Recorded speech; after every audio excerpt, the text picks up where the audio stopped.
would like to also. Peggy, I don't know who to ask this question to, but you already have a county class over at one of our middle schools.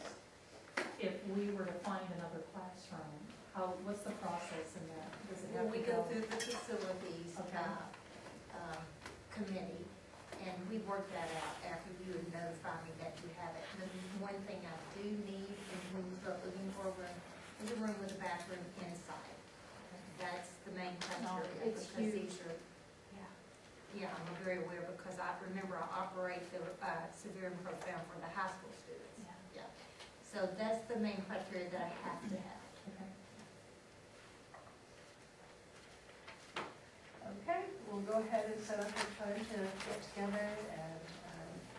So Joan, you'll send that I'll out send to us? Yeah, and there's an actual form. Oh, I have that form. Okay, so that just goes over all the criteria that were required by Ed Code to look at. So Right. we could either jointly do that form.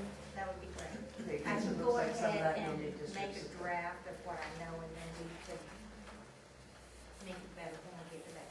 Okay. So I just want to make sure you're going to be the one that sends out the notification. Yeah, to the meeting. Thank you. John, since we're on that item, can we move, or Jean, whoever, can we move my next item up?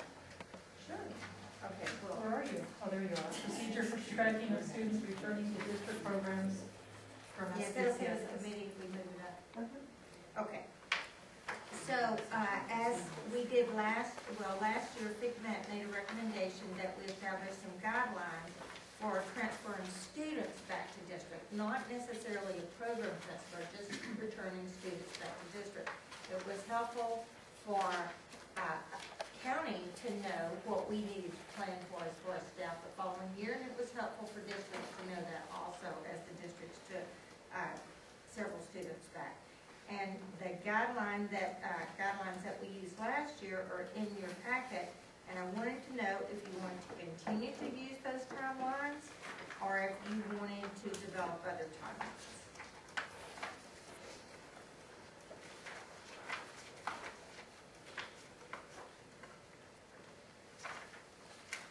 Is it the timeline too, or the process? I'm not recalling, Amy.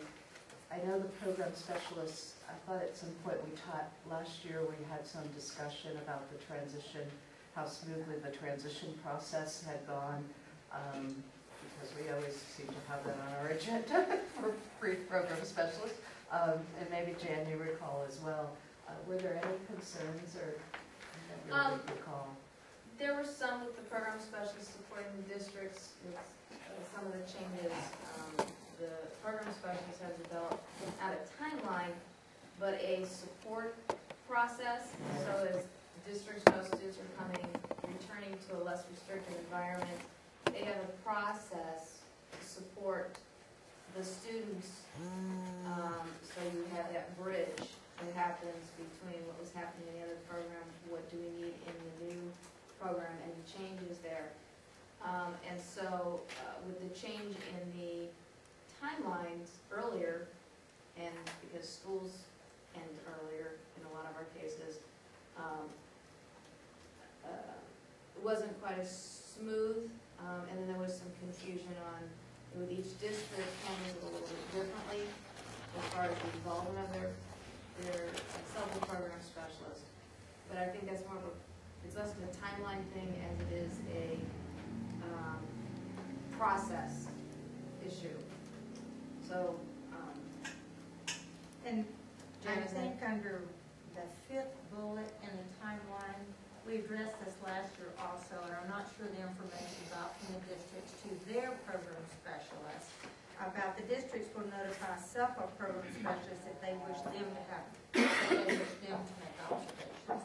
And I know that information because I did my cutoff the 3rd week of February, and after that I still received more than 100 notices for kids to return to districts because districts had not fully implemented the process.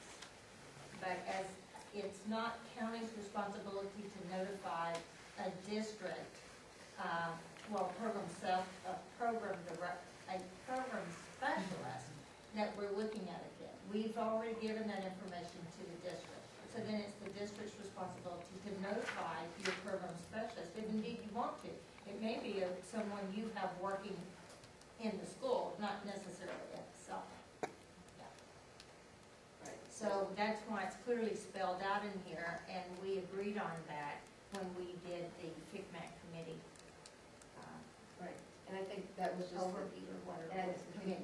you know, the concerns that were raised had to do with that, you know, when the information got or didn't get. Right, So that's something we need to, yeah. the process piece of it be very cut. There's a timeline piece, but then there's, if we're gonna do it, the process piece for being successful, and that falls on you. the So why were directors to there determine. 100 additional?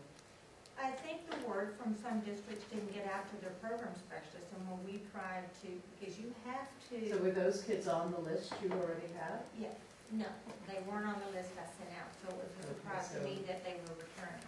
Yeah. So it's really, the problem's not, Not the process. well, it is a process Well, because the problem, I if can they're tell not you, being identified by county, nobody would go out and look at them. we weren't identifying them. We didn't think they were, we didn't make a recommendation for them to go back. And then in May, some school districts decided to look at them. However, they didn't look at them before February 3rd. So is February 3rd a realistic? Absolutely, because we have to do layoff notices by March 15th. And remember last year when we met, I asked the committee if we could move the FICMAC recommendation from January down to February, because it's very difficult to get all these kids IEP'd by Christmas. And that's what you're looking at if you're looking at a January cutoff date. So we You moved wouldn't it need to down. hold the IEP, you would just have those as, no, I mean, because the plan, it's not required to hold the IEP. Mhm. You're needing it more for staffing for next year. Even last year when this all came up, I remember sitting here thinking, my goodness, how are we ever gonna get this done by the middle of February? But after we did it, and I'll speak for myself, we looked at the students that were on the list. I will say that it worked out kind of nicely because it made May a little bit more tolerable Right. than it had been before. And we just got them in and got them done, and actually, I think it gave parents a sense of relief to kind of have a plan and not be the 11th hour May. So as much as February sounded just shocking me last year, I'm fine with it this year. It worked out. I think it worked out well, Lori, would you agree, for districts as well as county? I Because think so. some of the districts that were creating new programs, it helped them understand the staffing that they need to hire. Now certainly if after February, let's say in April and May, a parent inquired, we worked through that and we Sure. did go and do that. But we did the bulk of them, and I was grateful for county to identify those kids because I don't have, between Garth and I, we can't go out and see all those kids. So I felt it worked well. I don't know what the other 100 are, but I may have had a few that maybe moved in after that date or parents or somebody inquired. But it worked out for me. I'm on board to do it again at that time.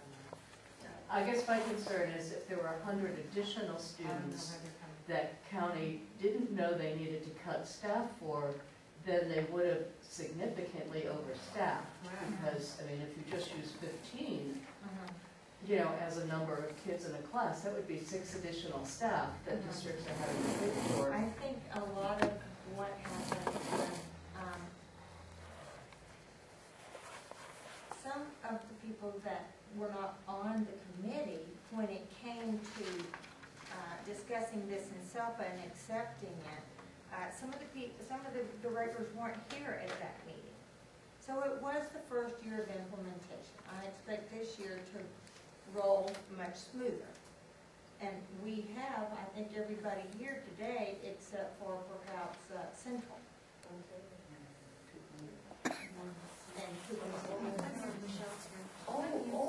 yeah.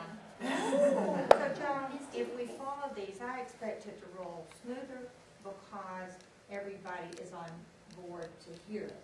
Whereas last year when it came, I do remember, because it was a late item, several people had to leave and they didn't get to stay for the rest of the meeting. Linda was here last year. seems to me perhaps, too, maybe the county principals need to become more familiar with the district classes, because if there were 100 additional kids that were appropriate to go back, then those kids should have been recommended in December. It's not I mean, even some of the, them don't really blossom maybe until the spring.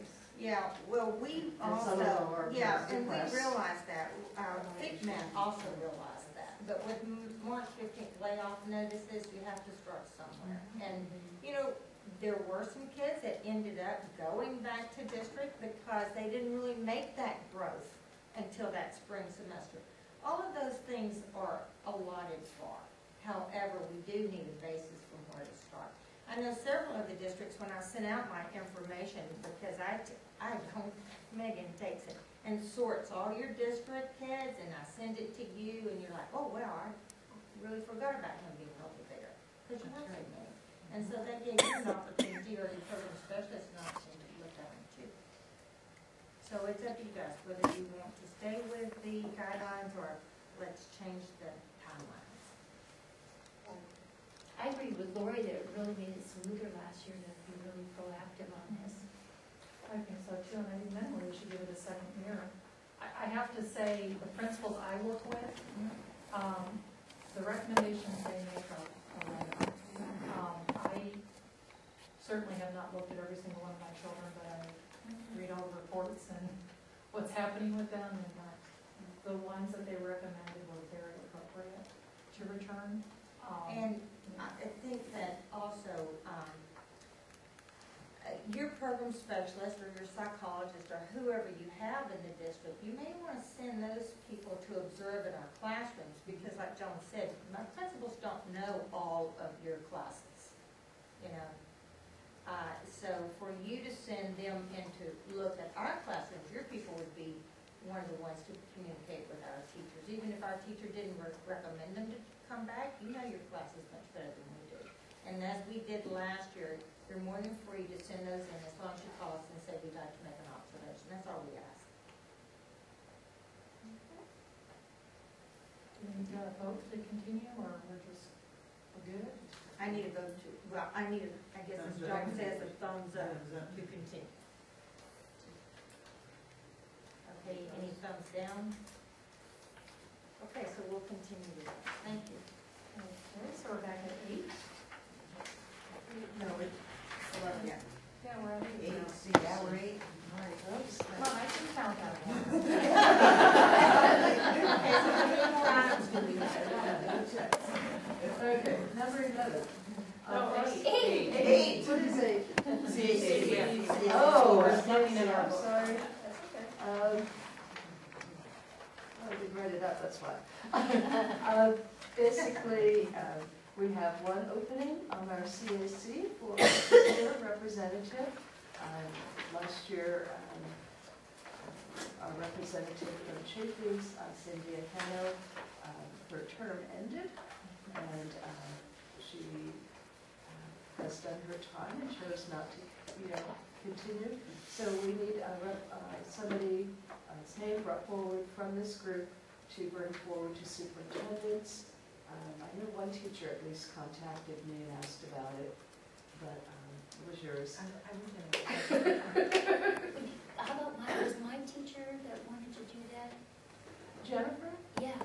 Jennifer, it was elected last year, so Oh, she's okay. still on it. Oh, okay. We have Sylvia Aspiri from Central, and Jennifer Baker from Alta Loma, so they continue for one more year. But we have one opening for it, and it doesn't have to be a teacher, it could be any, of your staff members. So, I don't know if, somebody's contacted you or interested, whatever. I had Marla Mitzvah's contact me, and she has an interest, and certainly she'd be a great candidate, but who else has an interest? So, if you have anybody, why don't we go ahead, let me know their names, if you have anyone, and we'll go ahead and put this on the next agenda to select any candidates that. So we'll kind of open the nomination process for our next meeting. Those nominations will be brought forward.